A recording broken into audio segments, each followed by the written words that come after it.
नमस्कार, आप सभी का स्वागत है हमारे इस चैनल में। आज के इस वीडियो में हम सीखेंगे अभाज्य गुणनखंडों के गुणनफल के रूप में व्यक्त करना। तो वीडियो में अंत तक बने रहिए। कुल 5 प्रश्न हैं। पांचों को बड़ी सरलता से हम एक एक कर हल करेंगे। पहला प्रश्न है 140।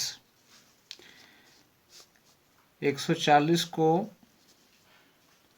सबसे पहले उसका अभाज्य गुणनखंड भाग विधि से निकालेंगे। उसके बाद उसको गुणनफल के रूप में उसको व्यक्त करेंगे, मतलब गुणनफल के रूप में उसको लिखेंगे। तो सबसे पहले 140 का हम अभाज्य गुणनखंड निकालते हैं। इससे पहले जान लेना है कि अभाज्य संख्या क्या है, तभी हम इसको अभाज्य गुणनखंड के रूप में व्यक्त कर सकेंगे। अभाज्य संख्या जिन संख्याओं के केवल और केवल दो ही गुणनखंड होते हैं, ऐसी संख्याओं को अभाज्य संख्या कहते हैं। दूसरे शब्दों में, जो संख्याएं स्वयं तथा एक के अलावा किसी अन्य संख्या से विभाजित नहीं होती है, उसे अभाज्य संख्या कहते हैं। जैसे 2, 3, 5, 7, 11, 13, 17, 19, 23 भाज्य संख्या।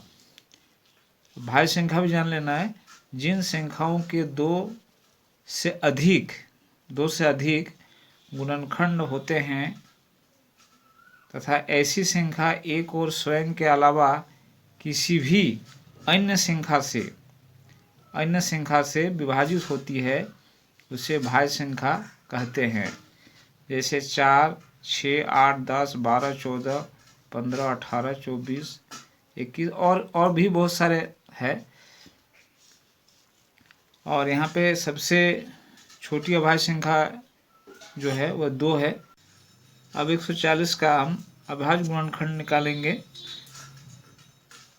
तो सबसे छोटी जो अभाज्य संख्या है उससे हम सबसे पहले भागा देंगे। जैसे सबसे छोटी अभाज्य संख्या 2 है, उससे हम देंगे 2 7 3 14,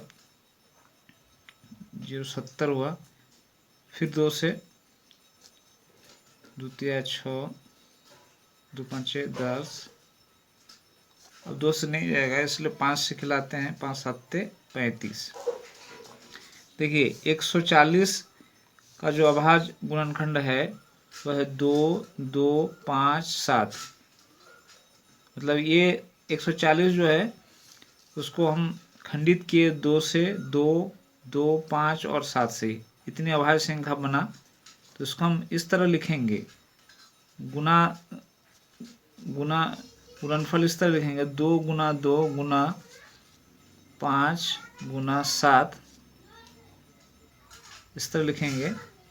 2 का घातांक 2, 2 को 2 है इसलिए 2 का घातांक 2, इस तरह भी हम लिखेंगे, गुना 5 गुना 7। तो ये हो गया अभाज्य गुणनखंड, और इसको हम इस तरह से गुणनफल के रूप में हम व्यक्त किए। तो ये जो संख्या है 2, 2, 5, 7, ये अभाज्य गुणनखंड है, और इसको हम इस तरह गुणनफल के रूप में जो है गुना दे के हम इसको लिखें। ये हो गया गुणनफल के रूप में व्यक्त करना, इस तरह। यही आंसर हो गया। अब ये दूसरा क्वेश्चन देखते हैं।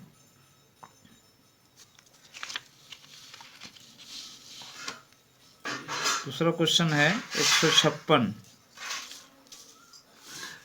तो 156 को भी उसी तरह हम निकालेंगे।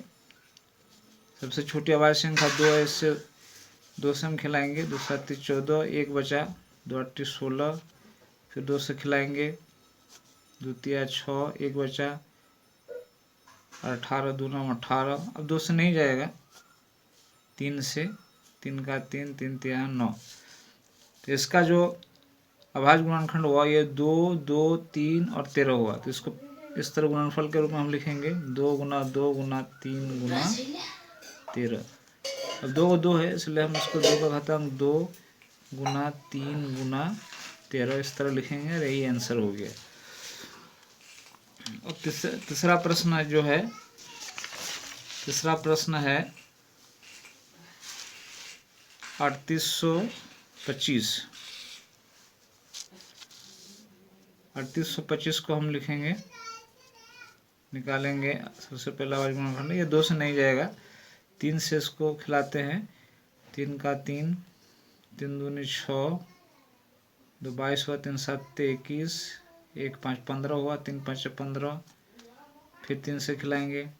3 चौके 12, 3 दूनी 6, 1 5 15, 3 5 15, अब 5 से जाएगा, 5 8 40, 2 5 5 25, फिर 5 से, 5 का 5, 3 5 7 35। अब इसका अभाज्य गुणनखंड हुआ 3 3 5 5 17। तो हम इसको इस तरह लिखेंगे, 3 गुना 3 गुना 5 गुना 5 गुना 17। इसको घातांक में भी लिख देते हैं, 3 का घातांक 2 गुना 5 का घातांक 2 गुना 17, ये आंसर हो गया। चौथा क्वेश्चन को देखेंगे, 5005। 5005 है, तो 5005 को सबसे पहले हम भागा देंगे, उसका अभाज्य गुणनखंड निकालेंगे। 5 का 5 0 0, फिर 5 का 5, अब 7 से खिलाएंगे।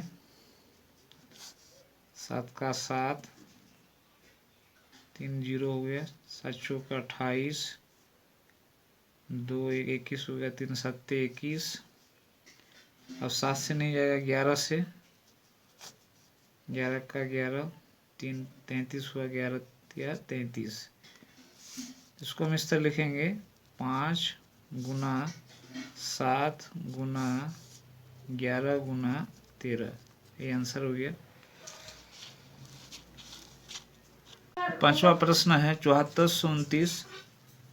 उसका निकालेंगे अभाज्य गुणनखंड। 17 से खिलाएंगे, 17 चौके 68, 6 बचा, 62 हुआ, 17 3 51, 11 बचा, 9 19, 17 7 119। अब 19 से खिलाएंगे, 19 दूनी 38, 5 50 57, 19 57। तो 17 गुना 19 गुना 23, ये आंसर हो गया। तो इसी तरह से अभाज्य गुणनखंड का गुणनफल के रूप में व्यक्त करना है। वीडियो अच्छी लगी है तो लाइक और सब्सक्राइब जरूर कर देना। वीडियो देखने के लिए धन्यवाद।